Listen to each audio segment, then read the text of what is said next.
بسم الله الرحمن الرحيم. نحمده ونصلي على رسوله الكريم. أما بعد، فقد قال الله تبارك وتعالى في كلامه القديم وفرقانه المجيد: أعوذ بالله من الشيطان الرجيم. بسم الله الرحمن الرحيم. وافعلوا الخير لعلكم تفلحون. وقال نبينا عليه الصلاة والسلام: إنما الأعمال بالنيات وإنما لكل امرئ ما نوى.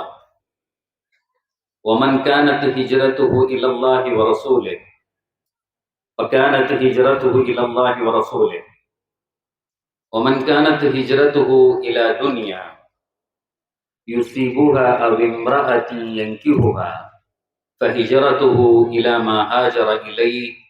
صدق رسول الله صلى الله عليه وسلم. புகழ் அனைத்தும் அகிலத்தாருக்கு ரப்பாகி அல்லாஹ் ஒருவனுக்கே உரித்தானது. ஸலவாத்தும் சலாமும் நம் உயிருக்குயிரான உயிரினும் மேலான கண்மணி நாயகம் முஹம்மதுன் ரசூலுல்லாஹ் ஸல்லல்லாஹு அலைஹி வஸல்லம் அன்னவர்கள் மீதும், அன்னாரின் வழியிலே வந்த சத்திய சஹாபாக்கள், தோழர்கள், நல்லவர்கள், குறிப்பாக இந்த நிகழ்விலே குழுமி இருக்கிற நம் அத்துணை பேர்கள் மீதும் அல்லாஹ்வின் பேரருள் என்றென்று முறித்தாவதாக. கண்ணியத்திற்கும் மரியாதைக்கும் உரிய இந்த நிகழ்வின் தலைவராக இருந்து மிகச் செம்மையாக வழிநடத்துகிற மரியாதைக்குரிய ஹாஃபிஸ் சையத் அலி ஃபைசி தலைவர், திருமங்கல நகர ஜமாத்துல் உலமா சபையினுடைய தலைவர் அவர்களே, எங்கே மேடையிலே வீற்றிருக்கிற சமுதாயத்தினுடைய முன்னோடிகளாக இருக்கிற பெரியவர்களே, உலமா பெருமக்களே, திருமங்கல நகர ஜமாத்துல் உலமா சபையினுடைய தலைவர், செயலர் உள்ளிட்ட அதனுடைய பொறுப்பாளர்களே, இங்கே இப்படி ஒரு நிகழ்ச்சி நடக்கிறது அப்படின்ன உடனே வந்து அல்லாஹ்வினுடைய தூதருடைய செய்திகளை கேட்போம் என்று இவ்வளவு ஆர்வமாக பெரிய லெவலில் ஆண்களும் பெண்களும் இங்கே வந்திருக்கிறீர்கள். அல்லாஹ் உங்கள் எண்ணத்தை கபூல் செய்வானாக. நான் எதை சொல்லுகிறேனோ அதை அல்லாஹ்வினுடைய பொருத்தத்தை முன்னிறுத்தி என் வாழ்விலும் உங்கள் வாழ்விலும் மாற்றம் ஏற்பட வேண்டும் என்கிற எண்ணத்தில் அதை அல்லாஹு தஆலா உங்களுடைய இதயங்களிலே வெளிப்படுத்துவானாக. ஆமீன். கண்ணியமானவர்களே,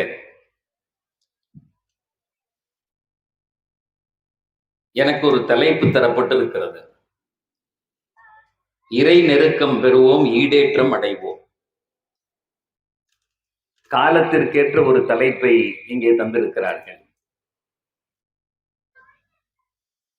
இன்றைக்கு நம்மளுடைய குழந்தைகளை எல்லாம் நாம் பள்ளிகளிலே, கல்லூரிகளிலே படிக்க வைத்து அவர்களை பட்டதாரிகளாக ஆக்குவதற்கு பெரும் முயற்சிகளை எடுக்கிறோம். வரவேற்க தகுந்த செய்தி. ஆம்பளை பிள்ளைகள் மட்டுமல்ல, பெண் குழந்தைகளையுமே நாம் படிக்க வைத்து நல்ல ஒரு படித்த பிள்ளைகளாக ஆக்குகிறோம். கொஞ்சம் ஓப்பனா சொல்லணும் அப்படின்னு சொன்னா, நான் பணி செய்கிற ஜமால் முகமது கல்லூரியிலே 12,500 மாணவர்கள் படிக்கிறார்கள். ஒரு ஊர் அளவுக்கு கொஞ்சம் யோசிச்சு பாருங்க. 12,500 மாணவர்கள் படிக்கிறார்கள். 700 ஆசிரியர்கள் வேலை செய்கிறார்கள். அப்பெல்லாம் எப்படி இருக்குன்னு பாருங்களேன். என்கிட்ட எல்லாரும் அடிக்கடி கேட்பாங்க, அசரத் எங்க ஊர்ல ஒரு பையன் படிக்கிறான், உங்களை கேட்டா தெரியாதுங்கிறான். நான் சொல்லுவேன், தெரியாதுதான். என்ன மாதிரியே 100 இஸ்மாயில் வாத்தியார் அங்க இருக்காரு. யாருக்கு தெரியும்? தெரியாது. அவ்வளவு பெரிய கூட்டம். ஜே ஜே ஜே ஜேன்னு காலேஜ் விட்டா அல்லாஹ்வினுடைய பெரிய கிருபை 100 ஆண்டுகளை நோக்கி அந்த கல்லூரி நடைபோடுகிறது. அதை நிறுவியவர்களுடைய நல்ல எண்ணம். எந்த எண்ணத்துல ஒரு செயலை விதைக்கிறோமோ அல்லாஹு தஆலா அதை அப்படியே வளர்த்து எடுத்துடுறான்.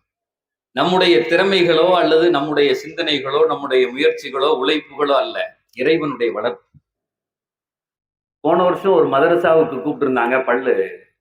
பட்டமளிப்பு விழாவுக்கு அழைக்கப்பட்டிருந்தேன். அங்கே சென்றிருந்தேன். அப்ப அதற்கு கூப்பிடும்போது சொன்னாங்க, நீடூரில் அமையப்பட்டிருக்கிற மிஸ்பாகுல் ஹுதா அப்படிங்கக்கூடிய ஹஜ்ரத் 113வது ஆண்டு பட்டமளிப்பு விழா எங்க கல்லூரிக்கு வாங்கினாங்க. நான் சொல்றது 113 ஆண்டுகளாக ஒரு இன்ஸ்டிடியூஷன் நடக்குது, ஒரு நிறுவனம் நடக்குது. அவங்க திறமையெல்லாம் இல்ல, அந்த சீடு போட்டாங்கல்ல, அந்த விதையை ஊன்றினார்கள்ல, அவங்களுடைய நல்லெண்ணம் அல்லாஹ் அப்படியே 113. நான் சொன்னேன், சும்மா அங்க வந்து நின்றுனாலும் நான் வந்துடுறேன். அந்த பரக்கத் என்ன, அதுல எத்தனை பேர் இறை நெருக்கம் உள்ளவர்கள் வந்திருப்பார்கள் அந்த மதரசாவில் இருந்து. இதே மாதிரி உலகம் முழுக்க எத்தனையோ இடங்களில் எவ்வளவோ நிறுவனங்களை நடத்தி இன்றைக்கு நிறைய படிக்க வைக்கிறோம். நம்முடைய பிள்ளைகள் பிஹெச்டிகளாக, அதாவது UG degree, PG degree, MPhil, PhD எல்லாம் படிச்சுட்டு வந்துட்டாங்க. ஆனா வாழ தெரியல. படிச்சிருக்கான், வாழ தெரியுமாடா அப்படின்னு கேட்டா அங்க நிறைய சிக்கல் வருகிறது. ஒரு பொதுமக்களோட எப்படி பேசணும்னு தெரியல, எப்படி நடக்கணும்னு தெரியல. அவன் ஒரு டிசைனா இருக்கான். அதுவும் எனக்கு முன்னாடி பேசினது மாதிரி இன்னைக்கு இந்த மொபைல்லாம் வந்த பின்னாடி நமக்கே பயமா இருக்கு. அவன் பேசுறதுலாம் உண்மையிலே சொல்றேன், நமக்கெல்லாம் விளங்க மாட்டேங்குது. அவன் ஒரு டிசைனா அவன் பேசுறது என்னடா பேசுறீங்க புரியல. ஒரு நண்பர் வீட்டுக்கு அவரை பார்க்க போயிருந்தேன். உட்காந்து டீ குடிச்சுக்கிட்டு பேசிக்கிட்டே இருந்தா திடீர்னு பார்த்தா புடுறா அவனை, வெட்டுறா அவனை, புடுறா அவனை, வெட்டுறா அவனன்னு ஒரே சத்தம். என்னடா இப்படி சத்தமா இருக்கு? இவர் பையன் நல்லா தானே இருந்தான் அப்படின்னு கேட்க முடியாதுல்ல. ஏங்க உங்க பையன் அவங்க அவர் தப்பா நினைச்சுக்குவாரு. என்ன என் பையனை பத்தி வருவேன், அவரே சொல்லிட்டாரு. இவர் ஏதோ சந்தேகப்படுறாருன்னு அவர் சொன்னாரு, பையன் கேம் விளையாடிக்கிட்டு இருக்கான் ரூம்ல உட்காந்து. இவனை புடுறா வெட்டுறாங்கிறது கேம். அவனே சிரிச்சுக்கிறான், அவனே செல்ஃபி எடுத்துக்கிறான், அவனே எல்லாமே பண்ணிக்கிறான். இப்ப உள்ள காலத்துல அவன் போட்டா எடுத்து அவனே போட்டுக்கிறான். ஒரு காலத்துல யாராவது போட்டா எடுத்து அதை வச்சிருப்பாங்க ஒரு போட்டா, நீ அவனே எடுக்கிறான். வேற எவனையும் பிடிக்க மாட்டேங்கிறான், அவனே பிடிச்சிக்கிறான். நான் ஒரு ஊர்ல சொல்லும் போது சொன்னேன், இன்னும் கொஞ்சம் நாள் ஆச்சுன்னா அவனே கபரை வெட்டி 2 சைட்லையும் மண்ணை சாக்குல நிரப்பி இவனே உள்ள போய் இழுத்துக்குவான் பொழுது. எங்கடா போறிய, எங்க போறிய நீங்க? சமுதாயத்தை புரிஞ்சுக்க முடியல சார். ஒரு வீட்டுல அத்தாவுக்கும் மகனுக்கும் உள்ள கேப் பெரிய கேப்பா இருக்கு. ஒரு தந்தையால தான் மகனை புரிஞ்சுக்க முடியல. அவன் ஒரு டிசைனா இருக்கான். அவன் பேசுற பேச்சு அத்தாக்கு பிடிக்க மாட்டேங்குது. நான் சொன்னேன், எப்பா அத்தாலாம் வரும்போது முன்னாடி காலங்கள்ல எந்திரிச்சு நிப்பாங்க. அத்தா உள்ள வர்றாங்கன்னா எந்திரிச்சு நிப்பாங்க. பையன் என்ன செய்வான், ஹால்ல உட்காந்துதான் கொஞ்சம் தள்ளி போய் இருந்துக்கும், அத்தா வந்திருக்காங்க அப்படின்னு சொன்னோன்னா அவனும் சொல்றான், இப்பயும் அப்படித்தான், எங்க அத்தா இங்கிட்டு வந்தாருன்னா நான் கொல்ல வழியா போயிருவேனேங்கிறான். எப்ப பார்த்தாலும் அந்த மனுஷன் திட்டிக்கிட்டே இருக்காரு. இந்த போனை வச்சு நோண்டிக்கிட்டே இருக்கியான்னு கேட்டுக்கிட்டு இருக்காரு. அவர் உள்ள வர்றாருன்னு தெரிஞ்சோன்னா மிஸ்டர் பெர்ஃபெக்ட் வந்துட்டாருன்னு இவன் கதவை திறந்து இங்கிட்டு போயிடுறானே. அவருக்கு பேர் வேற வச்சிருக்கான். அத்தா தான் அவனுக்கு பேர் வைக்கணும், இவன் அவருக்கு பேர் வைக்கிறான். மிஸ்டர் பெர்ஃபெக்ட் வந்துட்டாருன்னு கதவை திறந்து கொல்ல வழியா வெளியே போயிருவேங்கிறானே. இந்த ஜெனரேஷனை புரிஞ்சுக்க முடியுதா? ஒரு வித்தியாசமான காலத்துல நம்ம வாழ்றோம். நமக்கு இவங்களையும் புரிய முடியாது, அவங்கள நம்மளையும் புரிய மாட்டேங்கிறான். அலி ரலியல்லாஹு தஆலா அன்ஹு அழகா சொல்லுவாங்க, லா துரப்பு அவுலாதக்கும் கமா ரப்பாக்கும் ஆபாஉக்கும் லிஅன்னஹும் குலிகு மின் ஸமானின் கைரி ஸமானிக்கும். Don't raise your children as your parent raised you. எப்ப பார்த்தாலும் வீட்டுல இந்த ஒரு சண்டை நடக்கும். எங்க அத்தா எல்லாம் இருக்கும்போது நாங்க பேசினதே இல்லை. எங்க அத்தா எங்களை எப்படி வளர்த்தாங்கன்னா எங்க கஷ்டத்தை சொல்லி வளர்த்தாங்க, நாங்க அப்படி இருந்தோம் இப்படி இருந்தோம். எல்லா குடும்பத்திலையும் நடக்கும். எங்க அத்தா, எங்க அம்மா, எங்க அண்ணன் இப்படிலாம் சொல்லிட்டே இருப்போம். அலி ரலியல்லாஹு தஆலா சொல்றாங்க, லா துரப்பு அவுலாதக்கும் கமா ரப்பாக்கும் ஆபாஉக்கும். டோன்ட் ரைஸ் யுவர் சில்ட்ரன், அப்படி வளர்க்காதீங்கங்கறாங்க. லிஅன்னஹும் குலிகு மின் ஸமானின் கைரி ஸமானிக்கும். ஏன் அப்படின்னு கேட்டா அவங்க பிறந்த காலம் வேற, அந்த பிள்ளைகள் பிறந்திருக்க காலத்துல நம்ம புரிஞ்சுக்கணும். இது டிஜிட்டல் கிட்ஸுங்களா இன்னைக்கு. டிஜிட்டல் கிட்ஸ் பிறந்து 1 வயசான உடனே மொபைல்ல தள்ளுத. இப்ப நமக்கு இவ்வளவு வளர்ந்த பின்னாடியும் கூட ஏதாவது பஞ்சாயத்துனா, டேய் இதுல என்னமோ வரமாட்டேங்குதுடா, நான் அப்படிலாம் பசங்களை கூப்பிட்டு கேட்பேன். சார் ஒரே நிமிஷம் சார் டக்குங்கண்ணா. 1 வயசு தான் ஆகுது, அது இப்படி தள்ளுது. 1.5 வயசு ஆச்சுன்னா யூடியூப் போய் அதே பாட்டை போடுது. இப்ப இந்த பிள்ளைகளை புரிஞ்சு அது வேற லெவல்ல இருக்கு. அந்த பிள்ளைகளுக்கு அது உள்வாங்க தெரியுது, விளங்க தெரியுது. நீங்க இன்னும் உட்காந்து எங்க அத்தா அத்தான்னு சொல்லாதீங்க. அவனுக்கு தோதுவா கொஞ்சம் மாறுங்க, அவனுக்கு தோதுவா கொஞ்சம். சார் ஒரு பையன், ஒரு பெரியவர் ரோட்ல நடந்து போயிட்டு இருக்கார். ஒரு பையன் போனவன் பைக்ல வேகமா போறான், அவரை போய் இடிச்சிட்டான். 2 பேரும் கீழே விழுந்துட்டான். இது நடக்குது இல்ல சகஜமா. வேகமா போறான், புடிமரண்டு பிடிச்சு நிக்கிறான். எனக்கு இந்த வண்டி 3 லட்சம் ரூபாய்க்கு வாங்கித்தா அப்படிங்கிறான். வாங்கி தந்துட்டு அது அந்த 200 வரையும் ஓடுதான்னு ஓட்டி வேற பாக்குறான். அந்த முள்ளு எங்க அத்தா வந்து 3 லட்சம் ரூபாய் கொடுத்தது கரெக்ட் தானா, இந்த 200 வரையும் போகுதா இல்லையான்னு அந்த ரோட்ல ஓட்டி பாக்குறானே. எங்க அத்தாவை ஏமாத்திட்டாங்களா, அவன் வேற சொல்றான் எங்க அப்பனை ஏமாத்திட்டாங்களே என்னமோ, நான் ஓட்டு அந்த முள்ளு 200 வரையும் போதோ இல்ல இவன் முள்ளு போயிருது. உண்மையா இல்லையா? அப்படி ஒரு பையன் ஓட்டிட்டு போனா முன்னாடி ஒரு பெரியவர் போனார், போய் இடிச்சிட்டான். அவர் கீழே விழுந்து கிடக்காரு, இவனுக்கு கீழே விழுந்து கிடக்கான். வேகமா பைக்கை தூக்கிட்டு இந்த பையன் எந்திரிச்சு சட்டக்கிட்டெல்லாம் தட்டி விட்டு எந்திரிச்சு நிக்கிறான். அந்த பெரியவர் அல்லா அப்படின்னு சொல்லி எந்திரிச்சு திரும்பி பாக்குறாரு. பார்த்தா டிப்டாப்பா இருக்கலாம்.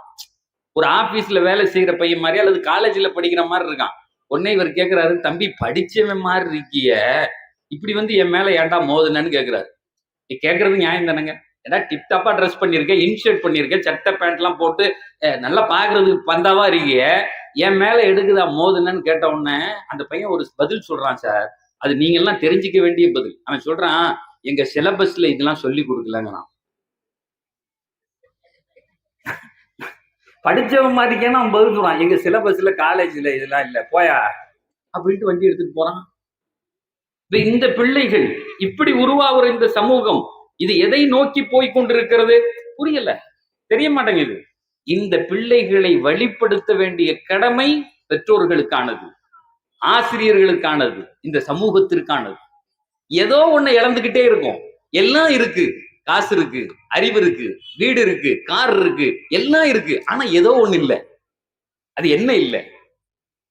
எதை இந்த சமூகம் தேடுகிறது? எதை நோக்கி இன்றைய இளைஞர்கள் எங்களுக்கு இது கிடைக்கல கிடைக்கலன்னு சொல்றான். எல்லாம் இருக்கு, நிம்மதி இல்லை, ஒரு நல்ல வாழ்க்கை இல்லை. ஒரு வீட்டுக்குள்ள போனவன அன்பான பேச்சு இல்லை சார். வீட்டுக்குள்ள போனவன மனைவி இடத்தில் அன்பான வார்த்தைகள் இல்லை, சலாம் சொல்லி கூப்பிடுற பழக்கம் இல்லை, சண்டை சண்டை. ஏன்டா வீட்டுக்கு போறேங்கிறான். அன்னைக்கு ஒருத்தர் சொல்றாரு, 9 மணி வரை இப்படி வெளியே சுத்திக்கிட்டு இருந்துட்டு அப்புறம் தான் வீட்டுக்கு போறதுங்கிறாரு. ஏங்கன்னு கேட்டேன். அந்த முகரக்கட்டை எவன் பார்ப்பான்? நான் சொன்னேன், அல்லாடா முடிவு பண்ணி உன் வீட்டுக்கு அனுப்பியிருக்கான் அந்த அம்மாவை. திருக்குரான் சொல்லுகிறது, ஒஃபி புயூத்திக்கும் சக்கன, ஒஃபி புயூத்திக்கும் சக்கன. திருக்குரான் அழகாக பேசும். ஒரு நண்பர் இடையில சொன்னாரு, ஹஸ்ரத் பாஸ்போர்ட் வச்சிருக்கீங்களான்னு கேட்டாரு. வச்சிருக்கேன், துபாயெல்லாம் போயிட்டு வந்திருக்கேங்க. உடனே அவர் சொன்னாரு, போன வாரம் சுவிட்சர்லாந்து போயிட்டு வந்தேன். இப்ப இந்த குற்றாலம் கொடைக்கானல் எல்லாம் பிடிக்க மாட்டேங்குது ஹஸ்ரத்துங்க, அதெல்லாம் பழசா போச்சுங்கிறானே. நம்ம ஆளுகளே சொல்றான், சுவிட்சர்லாந்துக்கு கண்டிப்பா ஒரு தடவை போங்க, நான் போயிட்டு வந்தேன் குடும்பத்தோட, எப்படி டிக்கெட் போடுறது, எங்க தங்குறது எல்லாமே நான் சொல்றேன், ஒன்னும் பிரச்சனையே இல்லை. அல்லாஹ்வினுடைய அத்தாட்சியை பார்க்கலாம் ஹஜரத்துன்னு. எப்படி சுவிட்சர்லாந்துல போய் நீங்க போயிருந்தீங்களா, எப்படி இருந்துச்சுன்னு? அங்க ஏன் இருக்குங்க, எங்க பார்த்தாலும் பச்சை பசேர்ந்து. ரயில்ல போனா அவ்வளவு அழகா இருக்காதுங்க. அது ஊரா உலகத்துல பார்க்க வேண்டிய ஒரு இடங்க. நான் சொன்னேன், நீங்க போனது எதுக்குன்னு? கொஞ்ச நாள் போய் நிம்மதியா இறந்துட்டு வரலாம். அல்லாஹ் திருக்குரான்ல சொல்றான், வஃபி புயூத்திக்கும் சக்கனா, நீ தேடுகிற அமைதி உன் இல்லத்தில் இருக்கிறதுங்க. ஓ வீட்டுல இருக்கு, அங்க வச்சிருக்கேன் நான். கொஞ்சம் உன் குழந்தைகளை பார், உன் மனைவியை பார், இதெல்லாம் பார்த்து சந்தோஷம் அடைஞ்சேன்னா வீட்டுக்குள்ளே நிம்மதி கிடைக்குங்கிறான். ஆனா இன்னைக்கு இந்த உலகம் அப்படி இல்லைங்குது, அது காணா போச்சுங்குது. அந்த நிம்மதி இல்லை. ஏன் இல்லை? ஏன் இல்லை? அந்த நிம்மதி எங்க போச்சு? அதை எங்க போய் தேடுறது? சக்சஸ்ஃபுல் லைஃப், வெற்றியான வாழ்க்கை அப்படின்னா என்ன? திருக்குரான் அழகாக சொல்லித்தரும், அடுத்தவனை தோற்கடிப்பதல்ல வெற்றியான வாழ்க்கை. இன்னைக்கு நமக்கு அதைத்தான் சொல்லித்தரலாம், பள்ளிக்கூடத்துல இருந்து சொல்லித்தரலாம். வெற்றினா என்ன? மத்தவனை கீழே போட்டு மிதிக்கணும், நம்ம மேல வந்து நான் ஃபர்ஸ்ட். சின்ன பிள்ளைல இருந்து சொல்றாங்கல்ல, நான் ஃபர்ஸ்ட் மார்க் எடுக்கணும், டிஸ்ட்ரிக்ட் ஃபர்ஸ்ட், ஸ்டேட் ஃபர்ஸ்ட், எல்லாத்தையும் நான் தான் முதல்ல இருக்கணும். ஏத்துறான், கீழே கொடுத்துக்கிட்டே இருக்கான். மத்தவனெல்லாம் ஏதாவது செஞ்சாவது நான் முதல்ல வந்துடணும் சார். ஆனா இதுக்கு நேர் மாற்றமான ஒன்றை இஸ்லாம் சொல்லுகிறது. சக்சஸ்ஃபுல் லைஃப்னா என்ன தெரியுமா சார்? நான் அடிக்கடி போற இடங்கள்ல சொல்றது, ஒரு கோல் செட் பண்ணிக்கிறான், அதை நோக்கி ஓடுறான், போய் அந்த இடத்தை அடைஞ்ச உடனே அடுத்து என்ன செய்யறதுன்னு தெரியல, அப்படி நிக்கிறான். 2 லட்சம் ரூபாய் மாச சம்பளம், வாசல்ல BMW கார் நிக்குது, 5000 ஸ்கொயர் ஃபீட்ல வீடு இருக்கு, எல்லாம் கிடைச்சிருச்சு. அங்க போய் நின்ட்டான், என்ன செய்யறதுன்னு தெரியல. 30 வயசுல வாழ்க்கை சுத்தமா ஒண்ணு இல்லாம போகுது. அப்புறம் கேக்குறான், நான் ஏன் இருக்கணும், செத்து போயிருக்காங்கிறானே. நல்லா விளங்கிக்குங்க, முடிஞ்சு போச்சு, எல்லாம் கிடைச்சிருச்சு, காரு கிடைச்சிருச்சு, வசதி கிடைச்சிருச்சு, வீடு கிடைச்சிருச்சு, புள்ள கிடைச்சிருச்சு, லட்ச லட்சமா காசுகள் கிடைச்சிருச்சு. அப்புறம் நான் ஏன் இருக்கணும்? இனி எனக்கு ஒண்ணுமே இல்லை, செத்து போயிருட்டாங்கிறான். பெருமானார் சொல்லுவாங்க, கடைசி நேரத்தில் இந்த உலகத்தை விட்டு நாம் பிரிகிறது வரை இந்த உலகத்தை அனுபவிக்கணும். எப்ப மௌத்தா போறோமோ அது வரையும் இந்த உலகத்தை அனுபவிக்கிறது தான் இந்த உலகத்திலே அல்லாஹ் நம்மை கொண்டு வந்ததற்கான அடையாளம். ஒரு மனுஷன் ரூஹு பிரிகிற வரையும் எல்லாத்தையும் அனுபவிக்கணும். அழகாக பெருமானார் சொல்லுவார்கள், லா யமூதன்ன அஹதுக்கும் லா யமூதன்ன அஹதுக்கும் இல்லா வஹுவ யுஹ்சினு ஸன்ன பில்லாஹ். உங்கள் மரணம் எப்படி தெரியுமா நிகழணும்? நீங்க எப்படி பிறந்தீங்க உங்களுக்கு தெரியாது. எதை வந்துட்டீங்க உலகத்துல, எப்படி வந்தீங்க தெரியாது. ஆனால் you can design your death. பெருமானார் சொல்லுகிறார்கள், உங்கள் மரணத்தை நீங்கள் நிர்ணயிக்க முடியும். உங்கள் மரணத்தை நீங்கள் நிர்ணயிக்க முடியும். எப்படி நிர்ணயிப்பது? என் மரணம் வெற்றியோடு நிகழ வேண்டும். நான் இறக்கிற போது அது ஒரு கொண்டாட்டமாக இருக்க வேண்டும். என்னுடைய இறப்பு இந்த உலகத்தில் ஒரு கொண்டாட்டமாக இருக்க வேண்டும். நான் போகிற போது பெருமானார் சொல்லுவார்கள், என் காலடியில் என் மனைவி நிற்க வேண்டும், எனக்கு சைட்ல என் பிள்ளைகள் நிக்கணும், எல்லாரும் என்னை சுத்தி என் பேரன் பேத்தி எல்லாரும் நிக்கிற நேரத்துல நான் சொல்லணும், எனக்கு ஒரு நேர தொழுகைகள் கூட கவா இல்லை, நான் எந்த கடனையும் உங்கள் மீது ஏற்றவில்லை, நான் எல்லா பணிகளையும் முடித்து விட்டேன், இப்ப மௌத்தாயிருவேன், நான் போயிட்டு வரட்டுமா, உங்களை சொர்க்கத்துல சந்திக்கிறேன்னு சொல்லணும். நாங்க ரசூலுல்லாஹ் சொல்லணும். நாங்க இதை ஒரு இடத்துல சொன்னோன்னு ஒருத்தர் சொன்னார், இப்படிலாம் நடக்குமா சேர்த்து, அப்படிலாம் எவனா சொல்லிட்டு போக முடியுமா? இப்ப எப்படி சார் நடக்குது? ஐசியூக்குள்ள அத்தா படுத்திருக்காரு, வெளிய மகன் வேர்வையோட நின்றுகிட்டு இருக்கான். ரெண்டு பேரும் என்ன நினைக்கிறாங்கன்னு தெரியுமா? மதுரையில போய் ஆஸ்பத்திரியில பாருங்க, உள்ள ஐசியூல அத்தா படுத்து கிடக்காரு, கீங் கீங் கீன்னு சத்தம் அடிச்சுக்கிட்டே இருக்கு, அந்த இது கெட்டிக்கிறது, பிபி மிஷின் எல்லாம் கத்திக்கிட்டே இருக்கு, ஆட்டு பாக்குறது எல்லாம் கத்திக்கிட்டே இருக்கு. அத்தா எங்கது? மகன் இங்க இருந்து பாக்குறான், எப்படா போவேங்கிறான், நீ எப்பயா போவ, இந்த சொத்து பூரா நமக்கு வரும். அத்தை அங்கிருந்து அவனையே பாக்குறாரு, அந்த ஓட்டையில, கண்ணாடி ஓட்டையில எப்படி மெதுவா பாக்குறாரு, டே எப்படியாவது என்ன கூட்டு போயிடுறா வீட்டுக்குங்கிறாரு. அது சொல்றது விளங்குதா? என்ன கூட்டு போயிடுறா வீட்டுக்கு, அதாவது தாங்க முடியலங்கிறாரு. பெருமானார் சொன்னார்கள், அப்படி ஒரு மரணம் அல்லன்னாங்க, அப்படி ஒரு மரணம் அல்ல. அந்த மரணம் எப்படி நிகழணும்? பெருமானார் சொல்லுகிறார்கள், லா யமூதன்ன அஹதுக்கும் இல்லா வஹுவ யுஹ்சினு ஸன்ன பில்லாஹ்.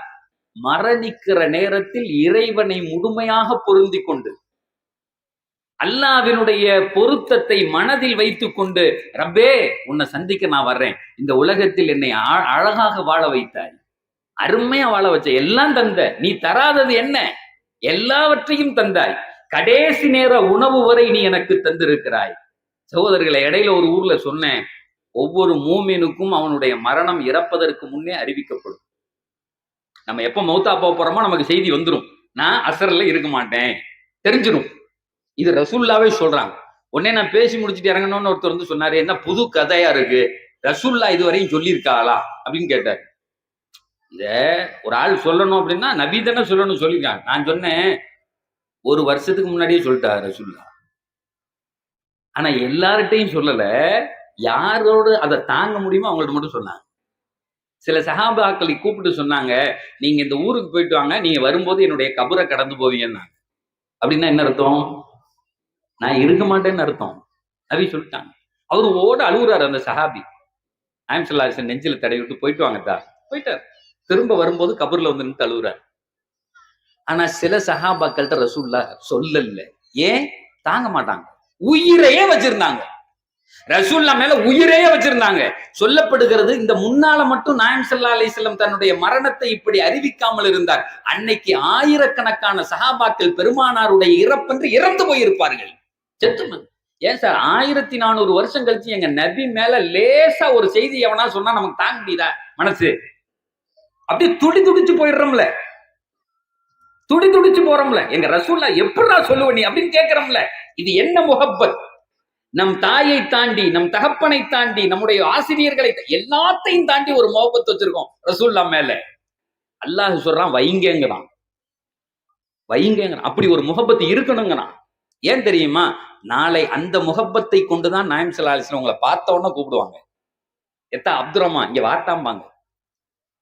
உங்களுடைய பெயர் பெருமானாருக்கு தெரியும், அவங்க கூப்பிட்டு யாரெல்லாம் இவரை பொருந்திக்கன்னு சொல்லாதான் அல்லாஹ் பொருந்தி கொள்ளுவான். எல்லாம் விளங்கிக்கணும். எங்க நபியினுடைய ஷஃபாஅத் இல்லாமல் ஒருவர் கூட சுவனத்திற்குள்ளே நுழைய முடியாது, ஒரு ஆள் கூட போக முடியாது. நபி ஒவ்வொருத்தரையும் பார்க்கணும், பேரை சொல்லி கூப்பிடணும். அல்ல உள்ள விடுறான்னா மட்டும்தான் விடுவான். அது ஆணோ பெண்ணோ.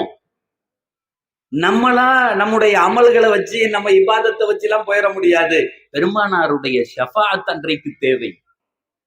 அப்ப அதுக்கு தேவையாக இருக்கிறது இந்த முஹப்பத் தான். இன்னைக்கு வச்சிருக்கோம்ல, நான் அடிக்கடி சொல்றது ஒண்ணு வழக்கம். ஒரு தகப்பனார் துபாயில நடந்த செய்தி, ஒரு அப்பா தன் பையனை கூட்டிட்டு ஷாப்பிங் போறாரு. நான் நிறைய இடங்கள்ல இதை சொல்லியிருக்கேன், நான் பார்த்தது. அதனால துபாயில ஷாப்பிங் அப்படிங்கிறது அது ஒரு ஸ்டைலானது, அது ஒரு ஜாலியானது. என்ன கடை அவ்வளவு பெருசு இருக்கும், பெரிய மால், சூப்பர் மார்க்கெட், பெரிய மால் இருக்கும். சாயங்காலம் அசர தொழுதுட்டு இப்படி கிளம்புனாங்க அப்படின்னு சொன்னா 11 மணிக்கு தான் திரும்பி வருவாங்க. ஷாப்பிங் முடிச்சுட்டு வரும்போது அப்படியே ஒரு வண்டி எடுத்துக்கிட்டு அப்படியே ஜாலியா இந்த சைட்ல வீட்டுக்காரம்மா, என் பிள்ளைகள் அல்ல ஒரு பிள்ளைய தூக்கி அந்த வண்டிக்குள்ள போட்டுக்கிட்டு இப்படி தள்ளிக்கிட்டே போவேன். ஒவ்வொரு செக்ஷனா வரும். முதல்ல போனோட சாக்லேட் செக்ஷன், அந்த செக்ஷன், இது பூரா இருக்கும். கடைசியா அந்த வெளியே வர்ற இடத்துல கறியும் மீனும் கடைசியா வச்சிருப்பான்.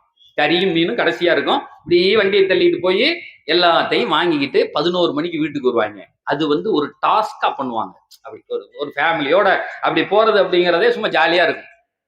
ஆனா நம்ம இங்கிருந்து தமிழ்நாட்டுல இருந்து போன ஒரு ஊரு, அந்த ஊர் பேரை சொல்ல மாட்டேன், அடர்த்தியா முஸ்லீம்கள் வாழ்ற ஊரு. அந்த ஊருக்காரன் என்ன செய்வான்னா, நேர வண்டியை தள்ளிட்டு போய் மீனை முதல்ல வாங்கிக்குவான். அவன் மீனை கடைசியில வச்சிருக்கிறது எதுக்குன்னா, எல்லாம் வாங்கிட்டு அப்படியே வெளியே போயிடணும், உள்ள வரக்கூடாதுங்கிறதுக்காக வேண்டி சென்ட்ரலைஸ்டு ஏசி போட்டிருப்பான். இவன் என்ன செய்வான், முதல்ல மீன் தீந்து போயிடும்னு மீனை வாங்கி உள்ள போட்டுக்கிட்டு அப்புறமா வண்டியை தள்ளிக்கிட்டு வருவான். பாருங்களேன், இது சென்ட்ரல் ஏசி.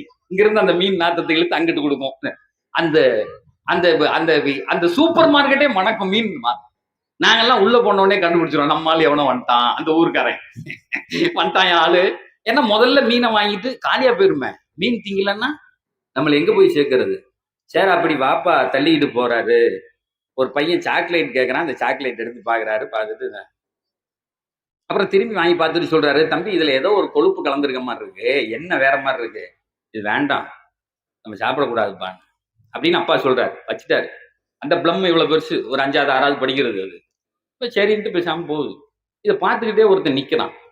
பின்னாடி கூப்பிட்டு கேட்கறான், ஏன் உங்க அப்பா சாக்லேட் வாங்கி கொடுத்துட்டு திரும்ப வேணான்ட்டாரு அப்படின்னு. ஆமா வேணான்ட்டாரு. நான் வாங்கி தரட்டா? வேண்டாம் எனக்கு. இவர் கேட்கிறாரு, ஏன்? இல்ல எங்க ரசூல்லா சாப்பிடக்கூடாதுன்னு சொல்லியிருக்காங்க. அந்த பையன் சொல்றான், சார் 6 வயசு பையன் சொல்றான், எங்க நபி சாப்பிடக்கூடாதுன்னு சொல்லியிருக்காங்க. உடனே அவன் கேட்கறான், என்னெல்லாம் சாப்பிடக்கூடாது? இல்ல எங்களுக்கு அது கூடாது. இல்லையா, நான் வாங்கி தரேன் உங்க அப்பா.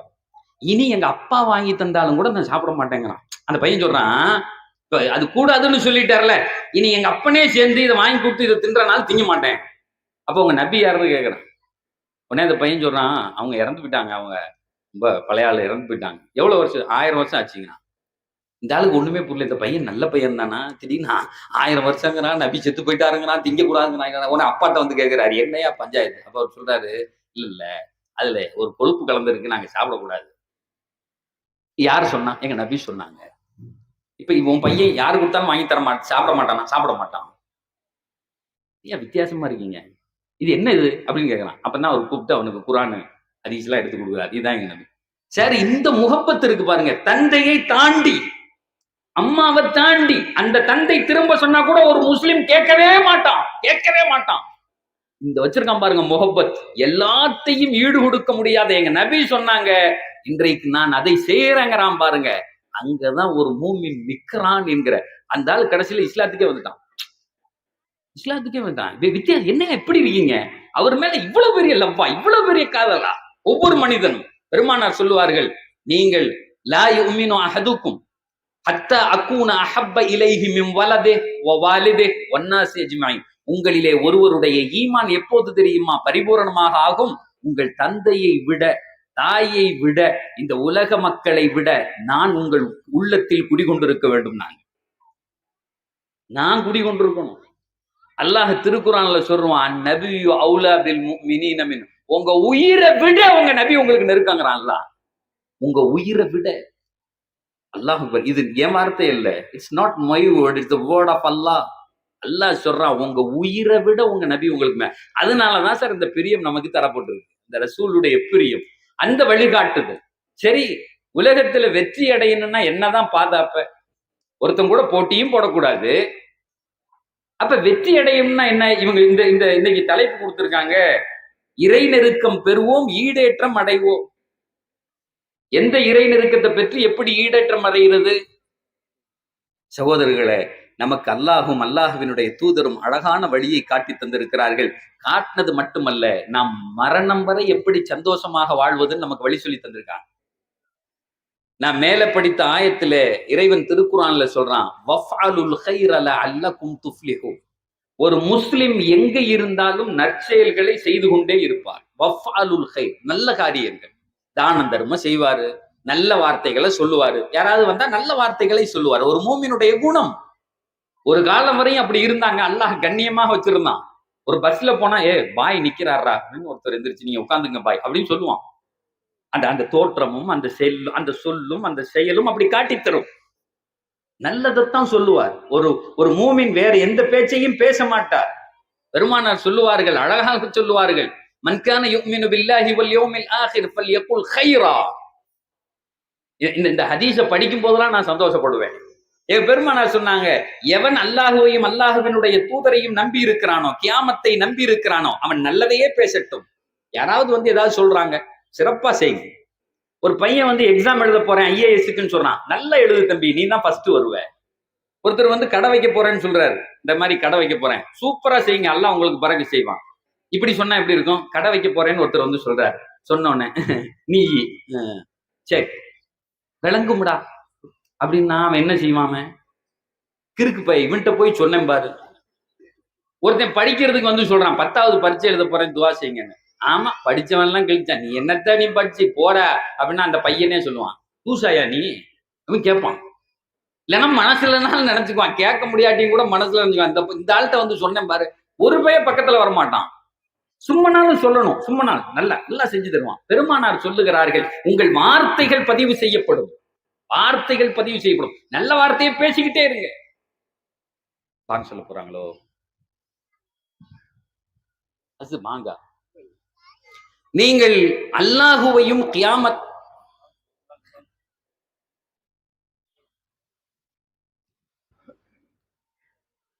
அல்ஹம்துலில்லாஹ். அப்ப நாயம் ஸல்லல்லாஹு அலைஹி வஸல்லம் சொல்றாங்க, நீங்கள் நல்ல வார்த்தைகளை பேசுங்கள், பேசினால் நல்லதையே பேசட்டும்.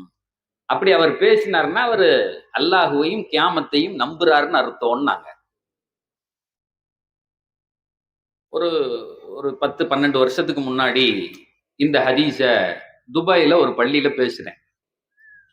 யார் என்ன பேசினாலும் அவர் நல்லதையே பதில் சொல்லட்டும் அப்படின்னு ரசூலுல்லாஹ் சொல்லியிருக்காங்க. அதனால நம்முடைய வார்த்தைகள் நன்றதாக இருக்கட்டும். Be aware, be care of your words அப்படின்னு சொல்லிட்டு பேசி முடிச்சுட்டு வந்து செப்பல் போடுறேன். அப்போ ஒருத்தர் வேகமா ஓடியாந்தாரு, அஜத் ஒரு நிமிஷம் பேசணும் உங்கள்கிட்ட. அங்க ஒரு தப்சீர் கிளாஸ் நடந்துகிட்டு இருந்துச்சு. என்னுடைய வாப்பா, என்னுடைய உம்மாவினுடைய துவா, அதுல இதே மாதிரி கூட்டம் வந்திருப்பாங்க. ஒரு 800 பேர் வருவாங்க ரெகுலரா அந்த கிளாஸ், வாரம் வாரம் வெள்ளிக்கிழமை அன்னைக்கு. செருப்பை போடுறேன், அவர் வேகமா ஓடியாந்து அஜத்துனாரு. சொல்லுங்கன்ட்டு இப்படி நடந்துகிட்டே பேசிட்டே போறேன். அவர் சொன்னாரு, அஜித் ஒரு செய்தி உங்கள்கிட்ட கேட்கணும், நீங்க பேசினதுல சொல்லுங்க அப்படின்னேன். அஜித் போன வாரம் ஒரு பள்ளிக்காக வேண்டி காசு வாங்க வந்திருந்தாங்க, பள்ளியாசலுக்கு நன்கொடைக்காக வேண்டி வந்திருந்தாங்க. அதுக்கு முதல் வாரம் ஒரு ஏழை கொமருக்குன்னு வந்து கேட்டாங்க. என்கிட்ட அப்படி கொடுக்கறதுக்கெல்லாம் காசு இல்லை அஜித், கொடுக்கணும்னு ஆனா மனசு மட்டும் ஆசையா இருக்கு, கொடுக்கறதுக்கு காசு இல்ல, ஏடிஎம் உடைக்கலாமா அப்படின்னு கேட்டான். இப்ப செய்தி விளங்குதா? இப்ப என்ன பேசிட்டு வந்திருக்காரு அவரு? எதை சொன்னாலும் சரி செய்யி, அருமை, நல்லா இருக்கு அப்படின்னு சொல்லணும். நாளைக்கு இவரை மாட்டி விட்டுருலாம்ல, ஏடிஎம் உடைச்ச இந்த ஆள் தான் உடைக்க சொன்னான்னு சொல்ல, ஏடிஎம் உடைக்கலாமா, பள்ளியாசலுக்கு கொடுக்கறதுக்கு இது பண்றதுக்கு செய்யலாமான்னு. நான் சொன்னேன் டக்குன்னு அல்ல ஒரு அந்த நேரத்துல, உனக்கு அடுத்த வாரம் பதில் இருக்கியா? இந்த ஹதீஸ் இன்னும் முடியல, பாதி துண்டு தான் சொல்லியிருக்கேன், மீதி துண்டு அடுத்த வாரம்ட்டேன். சரின்னு சொல்லிட்டு அடுத்த வாரம் வேற தப்சீருக்கு எல்லாம் பார்த்துட்டு போய் உட்காந்து பேசிட்டே இருக்கேன். இவன் முன்னாடி உட்காந்து அப்படிங்கிறான். இந்த ஆளு வந்து ஃபர்ஸ்ட்ல உட்காந்துக்கிட்டான். இந்த ஆள் பதில் சொன்னேன். நான் சொன்னேன், சொல்றேன் இரு, சொல்றேன், உனக்கு இருக்கு பதில் அப்படின்னு. இருக்கு மட்டும் இல்ல, உனக்கு இருக்கு நல்லா. நான் பாட்டுக்கு பேசி போயிட்டு கடைசியில சொன்னேன், சில பேர் போன வாரம் ஒரு பயான் பண்ணேன், அதுல சொல்லியிருந்தேன், எது யாரு கேட்டாலும் நடக்கட்டும், சிறப்பா நடத்துங்க அப்படி அப்படின்னு சொல்லணும்னு ரசூலுல்லாஹ் சொல்லியிருந்தாங்க அப்படின்னு சொல்லிட்டு சொன்னேன். சில பேர் நினைக்கலாம் ஏடிஎம் உடைக்கலான்னு, அவன் பேரை சொல்லல, ஏடிஎம் உடைக்கலான்னு கூட சில பேர் நினைக்கலாம். ஆனா அவனுக்கு மீதி துண்டையும் ரசூலுல்லாஹ் சொல்லியிருக்காங்க. அந்த ஹதீஸை இந்த வாரம் சேர்த்து சொல்லி 2 சொன்னேன். மன் கான யுமினு பில்லாஹி வல் யௌமில் ஆகிரி ஃபல்யகுல் கைரன். ஏடிஎம் உடைக்கலான்னு எவனாவது வந்து கேட்டா அப்பல் எஸ்மூத், அதுக்கு பதில் சொல்லாதே நாங்க. ரசூல்லா என்ன சொன்னாங்க? அதுக்கு போய் பரக்கத்து செய்வானாங்கன்னு சொல்லிடாதீங்க. உலகத்துல அப்படியும் கேட்கிறவன் இருப்பான். அந்த மாதிரி ஆள் வந்து அவனோட பேசாது, எடுத்துட்டு ஓடிட்டான் அந்த ஆளு. இந்த ரசூல்லாவுக்கு எல்லாமே தெரிஞ்சிருக்கும் போலுக்கு, ஏற்கனவே பூராத்தையும் சொல்லி கொடுத்துட்டு தான் போயிருக்கா இந்த ஆலிம் சாக்களுக்குங்க.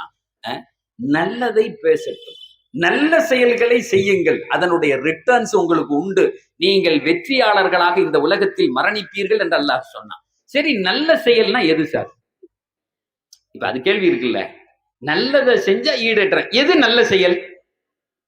தொழுகிறது, நோன்பு வைக்கிறது, ஜக்காத்து கொடுக்க, அஜி, இது நல்ல செயலா? இதுக்கு பேர்லாம் கடமை. இதை செய்யாட்டி தண்டிக்கப்படுவோம். இதை போய் நம்ம நல்ல செயல், ஒருத்தர் கரெக்டா தொழுதுட்டார், நோன்பு வச்சுட்டார், அது கடமை. That is mandatory. அது செய்யாவிட்டால் அல்லாஹ் தண்டிப்பான். அது நல்ல செயல் இல்ல, அது கடமைகள்ல போய் சேர்ந்துடும். அப்ப நல்ல செயல்னா என்ன? நல்ல செயல்னா என்ன? இஸ்லாம் சில விஷயத்தை வகுத்து தந்திருக்கிறது. சகோதரிகளை, பெரும்பாலான சகோதரிகள் இங்க நிறைய பேர் வந்திருக்காங்க, உங்களுக்காக வேண்டி சொல்லுகிறேன். இஸ்லாம் சில கேட்டகரிய வகுக்குது. இந்த நல்ல செயலையும் கூட சில நேரத்திலே நீங்கள் தவறாக ஆக்கி விடுவீர்கள். தவறான செயல்கள் கூட சில நேரத்தில் நல்லதாக அமைந்து விடும் அப்படின்னு பெருமானார் சொல்லித்தர்றாங்க. அது எப்படி? பெருமானார் சொல்லுகிறார்கள்.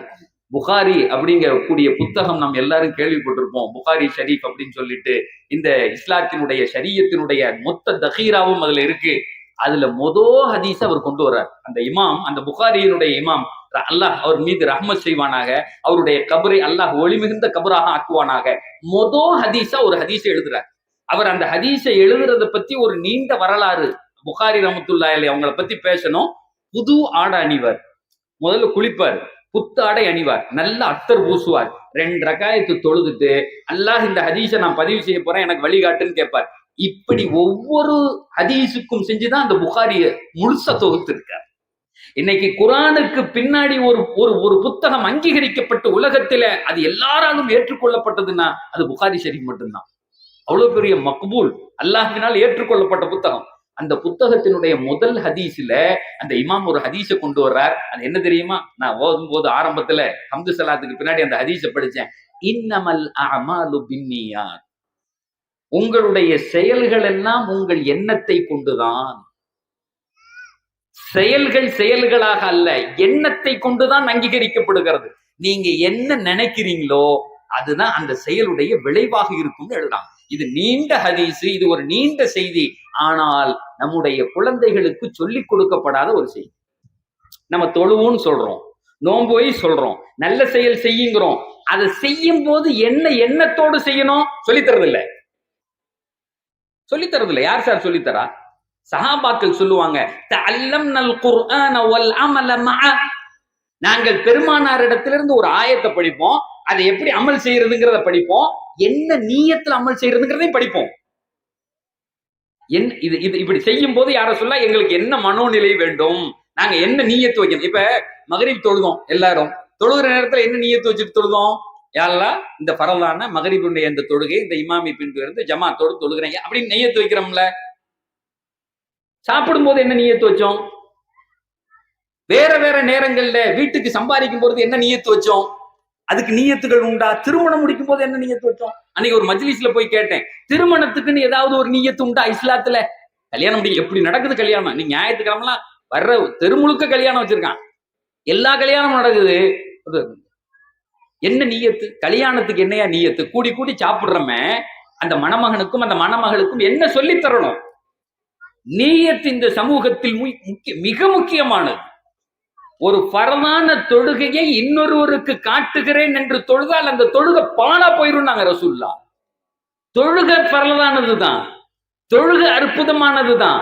இன்னொருத்தருக்கு காட்டுறேன், மன் ஸல்லா யுராஇ ஃபக்கத் அஷ்ரக். பெருமானார் சொல்லுகிறார்கள், இவனுக்கு காட்டணுங்கிறதுக்காக வேண்டி நீ தொழுதியா, ஃபக்கத் அஷ்ரக, அவன் இறைவனுக்கு இணை வைத்து விட்டான், இன்னொரு விடைங்கிறாங்க. எவ்வளவு பெரிய வார்த்தை, எவ்வளவு பெரிய வார்த்தை அது. அப்போ நீயத் அப்படிங்கிறது முக்கியமானது இஸ்லாத்துல. மொத்த குரானையும் நம்ம எடுத்து பார்த்தா அமல்களை செய்யும் போது என்ன நீயத் வைக்கணுங்கிறத அல்லாஹ் வரிசையா நமக்கு சொல்லித்தர்றான். மனோநிலைகளை குறித்து பேசப்பட வேண்டும், நம்ம பிள்ளைகளுக்கு சொல்லி தரணும். எதுக்காக வேண்டி சம்பாதிக்கிற? சார் முக்கியமானது, இந்த பிள்ளை MBA வரையும் படிச்சிருக்கான். நான் போற கிளாஸ்ல எல்லாம் கேட்கறது, அடே எதுக்கியா சம்பாதிக்கிற, நீ படிச்சு முடிச்சுட்டு சம்பாதிக்க போற, எதுக்கு? என்ன சார் இப்படி கேக்குறீங்க? சாப்பிடுறதுக்கு தான். எதுக்கு சம்பாதிக்க? ஒரு ஜான் வயிறு இல்லாட்ட இந்த உலகத்தில் எல்லாம் திண்டாட்டம்னா இந்த ஒரு ஜான் வயிற்றுக்கு தான் சார் இவ்வளவு கஷ்டப்படுறோம். நீயத்தை பெருமானார் சொல்லித் தருகிறார்கள். அந்த நீயத்துல நம்ம வேலை செஞ்சோம் அப்படின்னு சொன்னா நம்ம காசு நம்ம வீட்டுல இருந்து கொளிக்கும், அப்படியே பொங்கும் காசு. என்னைக்கு முதல் சம்பளம், என் மாணவர்களுக்கு சொல்லுவேன், என்னைக்கு முதல் சம்பளம் கை நீட்டி நீங்கள் வாங்கினீர்களோ மரணம் வரை அந்த செல்வத்தை அல்லாஹ் உங்க கையில அப்படியே வளர்த்து எடுப்பான். காசு இல்லைங்கிற பேச்சு இருக்கவே இருக்காது. உங்களுக்கு செல்வத்தினுடைய வாசல்கள் திறந்து விடப்படும். எப்ப தெரியுமா? நான் ஏன் சம்பாதிக்கிறேன் அப்படிங்கக்கூடிய அந்த எண்ணத்தை பெருமானார் சொல்லி தந்தது மாதிரி நீ செஞ்சன்னா, இல்லைன்னா வறுமையிலே இருப்ப. என்னுடைய நண்பர் ஒருத்தர் சொல்லுவார், எங்க கம்பெனியினுடைய மேனேஜர் அங்க துபாயில இருக்கும்போது, எங்க கம்பெனி மேனேஜரு, அவருக்கு 2 ஒய்ஃப், வெளிநாட்டுக்காரரு, ஏதோ ஒரு சிறியனா என்னமோ 2 ஒய்ஃப். சம்பளம் போட்ட உடனே மறுநாளே 2 பாதி பிரிச்சு எடுத்துருங்களாம் காசை. மேனேஜர் சார் கோட்டுக்கிட்டலாம் போட்டு ஜம்முன்னு வருவானா அந்த ஆளு, பாதி அதுகளே பிரிச்சு காசை எடுத்துருங்களாம் ஏடிஎம்ல. இவர் உள்ள வந்து உட்காந்துக்கிட்டு காசு இருக்காதான். அந்த டீ கொடுப்பான்ல ஒரு பையன், அவனை கூப்பிட்டுட்டே 10 ரூபா இருந்தா தாடா. யாரு சொல்லுவான், நம்ம ஊர்ல பக்கிரிசாவை விட இவன் மோசமான இருக்கான்னு சொல்லிட்டு. ஆனா சம்பளம் 50,000 ரூபா, 50,000 திர்ஹம்ஸ் அந்த ஊருக்காருக்கு. லட்சக்கணக்கான ரூபாய்ல சம்பளம். ஊர்காசுக்கு எப்படியும் ஒரு 15 லட்சம் ரூபா வரும் மாச சம்பளம். 15 லட்சம் இப்ப வந்து 23 ரூபான்னு நினைக்கிறேன் துபாய் காசு. அவ்வளவு சம்பளம் வாங்கிட்டு டீ கொடுக்குறவன்ட்டே 10 ரூபா கொடுறாங்களாம். இது வெளியில இருந்து உதாரணம் சொல்றேன், நீங்களுமே பார்க்கலாம். காசு இருக்கும், ஆனா தேவைப்படுற நேரத்துல அது பயன்படாது, இருக்காது. தண்டாடி தடுமாறி நிற்பான். பெருமானார் அதுக்கு வழியை சொல்றாங்க. அந்த நீயத்து எப்படி இருக்கும்? கல்யாணம் முடிக்கும் போது நீயத்து, படிக்கும் போது நீ ஒன்னொன்னையும் சொல்லி தராங்க சார். நீயத்து தான் அசல். பெருமானார் சொல்லுவார்கள், நீயத்துல் முஃமினி கைரும் மின் அமலே, நீயத்துல் அமலுல் முனாஃபிகி கைரும் மின் நீயத்தே, குல்லுன் யஅமலு அலா நீயத்தே. பெருமானார் சொல்லுவார்கள், ஒரு மூமினுடைய நீயத்து இருக்குல்ல, எண்ணம் இருக்குல்ல, அல்லாஹ்வினிடத்திலே அவனுடைய செயலை விட சிறந்தது. ஏன் அப்படின்னு கேட்டா, செயல்ல கூட சில நேரத்துல இவன் பார்ப்பான் அவன் பார்ப்பான், அல்லது ஏதாவது ஒரு எண்ணத்தினுடைய கலப்பு இருக்கும், நீயத்துல கலப்பே இருக்காது. ஏன்னா அது உள்ள இருக்குல்ல. அந்த நீயத்து வைக்கிற நேரத்துல யாருக்கும் தெரியாது, இல்ல அல்லாஹுக்கு மட்டும்தானே தெரியும். ஒரு மாணவர் வந்து கேட்டார், ஹஜ்ரத் ஒரு செயலை செஞ்சா 10 நன்மை 100 நன்மை 700 நன்மை வரையும் போகும்னு சொல்றாங்களே, இதெல்லாம் என்ன கணக்குல அல்லாஹ் இப்படி தருவான்? மன் அமில சாலிஹன், அல்லாஹ் திருக்குர்ஆன்ல சொல்றான், உங்களிலே ஒரு நல்ல மலை செஞ்சார், மன் ஜாஅ பில் ஹஸனதி ஃபலஹு அஷ்ரு அம்சாலிஹா, ஒருத்தன் ஒரு செயலை செஞ்சா நான் 10 அதுக்கு பரிகாரம் தருகிறேன், நன்மையை தருகிறேன் அல்லாஹ். இந்த 10ன்னா என்ன கணக்குன்னு கேட்டான். என்ன கணக்கு இந்த 10ன்னா என்ன கணக்கு? ஏன் 10? 700 வரையும். இன்னொரு ஹதீஸ்ல வருது, கணக்கிட முடியாத நன்மையை அல்லாஹ் தருவான். இந்த கணக்கிட முடியாத நன்மையை நான் எப்படி அடையிறது அப்படின்னு ஒரு பையன் கேட்கலாம். 1க்கு 10 வேணுமா, 700 வேணுமா, கணக்கிட முடியாதது வேணுமா? எனக்கு கணக்கிட முடியாதது வேணும், நான் எப்படி செய்யறது? அப்பதான் நான் அவனுக்கு சொன்னேன், ஒவ்வொரு செயலையும் பெருமானார் ஒரு நீயத்தை சொல்லி கொடுத்திருக்கிறார்கள், அதன்படி நீ செஞ்சா அது பன்மடங்காயிரும். அது இல்லாம நீ சும்மா சாதாரணமா செஞ்சா 1க்கு 10 நன்மை, அல்லாஹ்விடத்துல அதுதான் கூலி. ஒரு செயலை செஞ்சா 10 நன்மை, அல்லாஹ் புறத்திலிருந்து 10ஐ தருவான். அந்த நீயத்தை எப்படி கத்துக்கிறதுன்னு கேட்டான். அதுதான்ப்பா மெயின். அதை தேடி அடையணும்னு அதை தேடாம நடக்காது. நீயத்துகள் எங்கே குறைபடுகிறதோ அது சொல்லித்தரதே இல்லை சார். வருத்தமான விஷயம். எதையோ சொல்லித்தரோம். ஏன் அப்படின்னு கேட்டா, குர்ஆன் சொல்லும், மனிதன் இருக்கிறானே உடலும் உயிரும் கலந்தவன். சோல் உண்டு உள்ள, அவனுக்கென்று ஒரு மனம் உண்டு. உடலுக்கு பேசுவதை போன்றே குர்ஆன் உள்ளத்துக்கும் பேசும். ரெண்டையும் சேர்த்து தான் அல்லாஹ் பேசுவான். உடல் இப்படின்னா உள்ளம் இப்படி, உடல் இப்படின்னா உள்ளம் இப்படி, மாறி மாறி குர்ஆன் பேசிக்கொண்டே இருக்கும். இது என்னுடைய சப்ஜெக்ட். நான் அங்க திருக்குர்ஆனுக்கு தஃப்சீர் பண்ணிட்டு இருந்தேன். நான் அதுல ஆழமா, நான் ரொம்ப அதுல ஒவ்வொரு ஆயத்தையும் எடுத்து பார்த்தா ஜிலேபி மாதிரி இருக்கும் சார். ஒரு 1/2 கிலோ ஜிலேபி சாப்பிடுறது மாதிரி. அந்த ஆயத்துல உள்ளத்துக்கு அல்லாஹ் அழகா சொல்லுவான், உடல் இப்படி உள்ளம் இப்படி, அப்படி பேசுவான். அது ரெண்டையும் உள்வாங்கினா மட்டும்தான் நம்மளால இருக்க முடியும். ரெண்டாவது, ஒரு முஸ்லிமால மட்டும்தான் அப்படி ஒரு எண்ணத்தை வைக்க முடியும். மத்தவங்களுக்கு இது சம்பந்தமா தெரியாது. ஒரு முஸ்லிம், ஒரு ஹதீஸ்ல பெருமானார் சொல்றாங்க, மன் ஹம்ம பி ஹஸனத்தின் லம் யஅமல்ஹா. ஒருத்தன் ஒரு நன்மையை செய்யணும்னு நினைக்கிறான். சார், இப்ப போறோம், யாராவது நின்னா ஒரு சோறு வாங்கி கொடுப்போம்னு நினைக்கிறார் வெள்ளிக்கிழமை அன்னைக்கு, அல்லது ஒரு 10 ரூபாய் காசு கொடுப்போம்னு நினைக்கிறாரு. லம் யஅமல்ஹா. ஆனா வாய்ப்பு கிடைக்கல. போய் பார்த்தாரு பள்ளியாசல்ல யாரும் இல்ல. 10 ரூபாய் கொடுக்கணும்னு பாக்கெட்ல இருக்கு. இப்படி சில நேரத்தில் நடக்கும்ல. நம்மளே யாருக்காவது சாப்பாடு வாங்கி கொடுக்கலான்னு போவோம், ஆள் இருக்க மாட்டான், திரும்பி வந்துருவோம், பாக்கெட்ல காசு இருக்கும். பெருமானார் சொல்லுகிறார்கள், செஞ்ச நன்மையை அல்லாஹ் எழுதிடுவாங்கிறாங்க. மன் ஹம்ம பி ஹஸனத்தின் லம் யஅமல்ஹா குத்திபத் லஹு ஹஸனா. அவனுக்கு ஒரு நன்மை எழுதப்படும். வமை யஅமல்ஹா, நினைச்சிட்டு செய்யவும் செய்யறான், குத்திபத் லஹு அஷ்ரா, அவனுக்கு 10 நன்மை எழுதப்படும். வாங்கி கொடுத்துட்டான், 10 ரூபாய்க்கு சோறு வாங்கி கொடுத்துட்டான், 100 நன்மை அல்லாஹ் எழுதிடுவான். 10 மடங்கு அப்படி கிடைச்சிடும் நன்மை. திரும்ப பெருமானார் விடல, மீண்டும் சொல்லுகிறார்கள், மன் ஹம்ம பி ஸய்யிஅத்தின், ஒரு பாவத்தை செய்யணும்னு ஒருத்தன் நினைக்கிறான், பாவம் தான், தண்ணி அடிக்கணும்னு நினைக்கிறான், தப்பா ஏதாவது ஒண்ணு செய்யணும்னு நினைக்கிறான், லம் யஅமல்ஹா, செய்யல. சார், பாவம் செய்யணும்னு நினைச்சு செய்யாதவனை என்ன செய்யணும் அல்லாஹ்? படுவா, உன்னை என்ன செய்யணும் அப்படி சொல்லணும்ல. ரசூலுல்லாஹ் சொல்றாங்க, குத்திபத் லஹு ஹஸனா, அவனுக்கு அல்லாஹ் ஒரு நன்மை எழுதும். பாவம் செய்யணும்னு நினைச்சிட்டு செய்யல, நன்மை எழுதப்படுகிறது.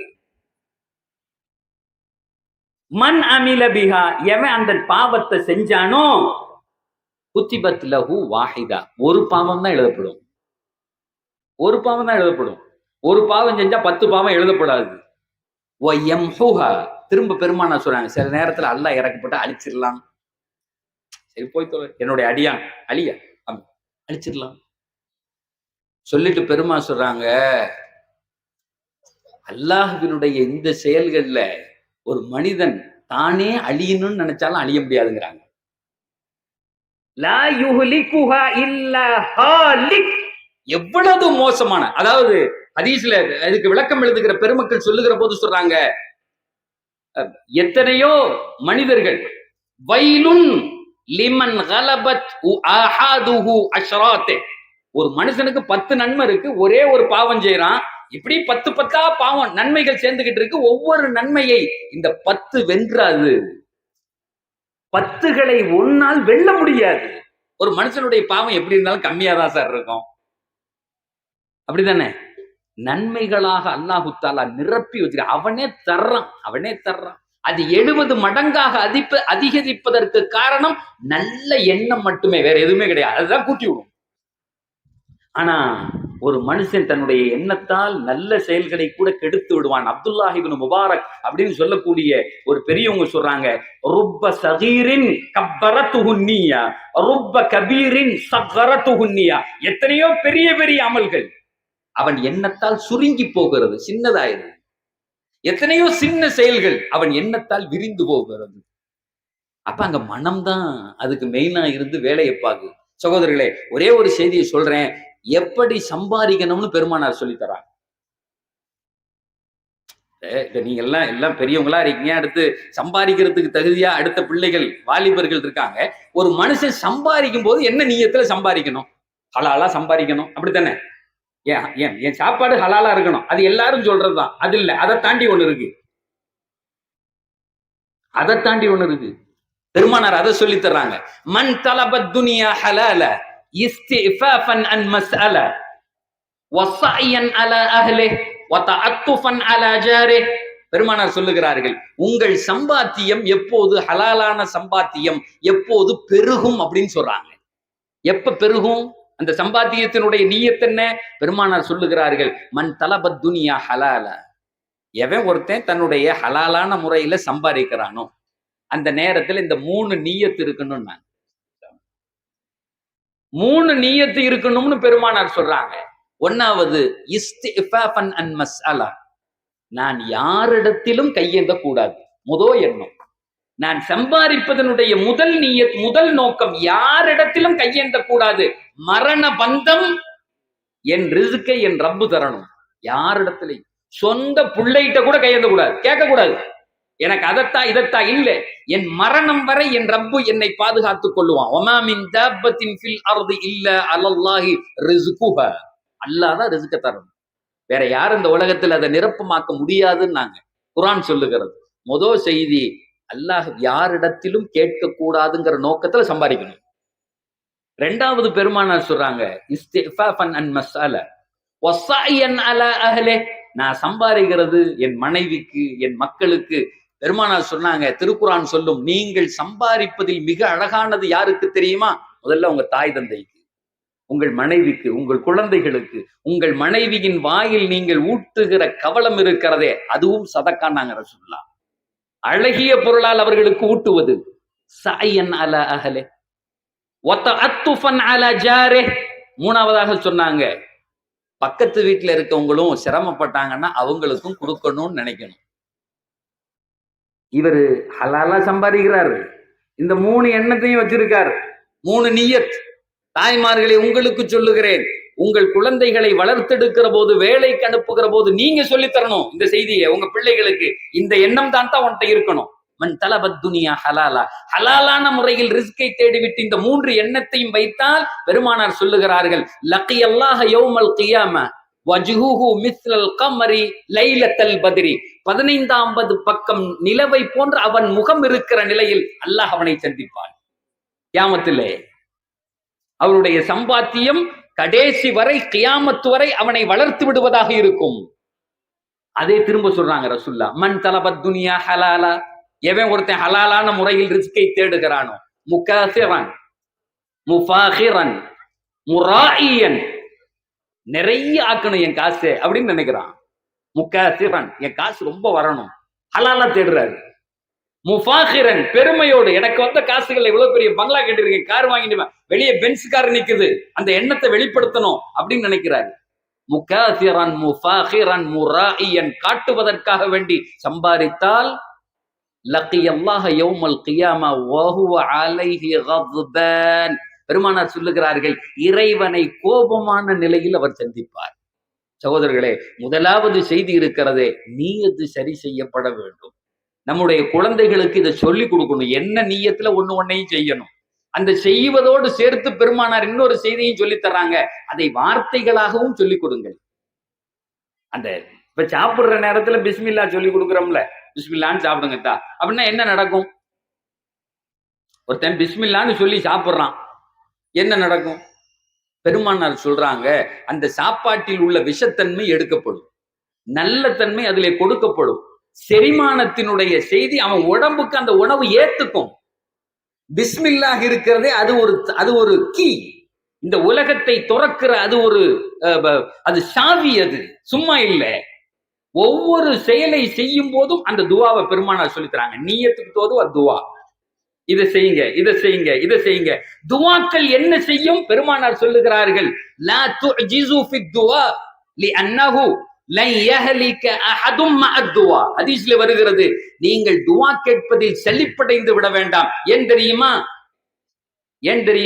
துவாவோடு ஒருத்தன் என்னைக்கு நாசமா போயிட மாட்டான் ரசூலுல்லாஹ். லன் யஹலிக அஹது, ஒரு காலமும் அவன் வீணாகி விட மாட்டான். உங்க பிள்ளைகளுக்கு நீங்க செய்யுங்க, பிள்ளைகளுக்கு சொல்லித் தாருங்கள். துவா இந்த உலகத்துல என்ன செய்யும்? சகோதரர்களை, நான் போற இடத்தெல்லாம் சொல்றது, துவா இந்த உலகத்துல என்ன செய்யும்? கொஞ்ச நாளா கும்பகோணம், என்னுடைய சொந்த ஊர் கும்பகோணத்துல தப்சீர் பண்ணிட்டு இருந்தேன். துபாயில இருந்து வந்து திருச்சியில இருந்து வாரம் ஞாயிற்றுக்கிழமை அன்னைக்கு அதுக்கு கார் எடுத்துட்டு போவேன். என்னுடைய மனைவி மக்கள்லாம் திருச்சியில இருந்தாங்க, என் தாய் ஊர்ல இருந்தாங்க. ஊர் கும்பகோணத்துக்கு பக்கத்துல ஒரு சின்ன ஊர், எப்போதும் ரெகுலரா போறது வருது.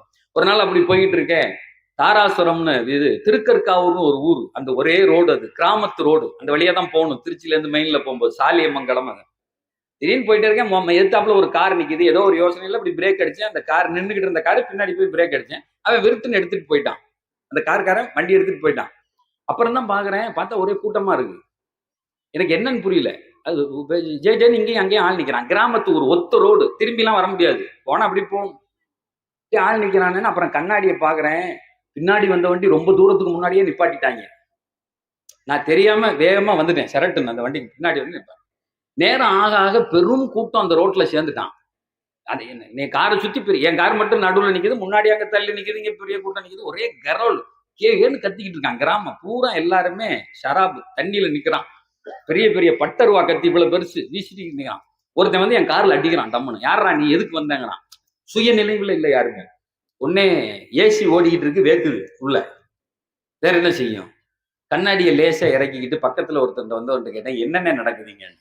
ஒண்ணும் இல்ல பாய், கொஞ்சம் ஒரு 1/2 மணி நேரத்துக்கு முன்னாடி ஒரு லாரிக்காரன் அந்த ஊர் பையனை அடிச்சுட்டு போயிட்டான். பையன் ஸ்பாட் அவுட், அந்த பாடி கிடக்குன்னு நாங்க எடுக்கல.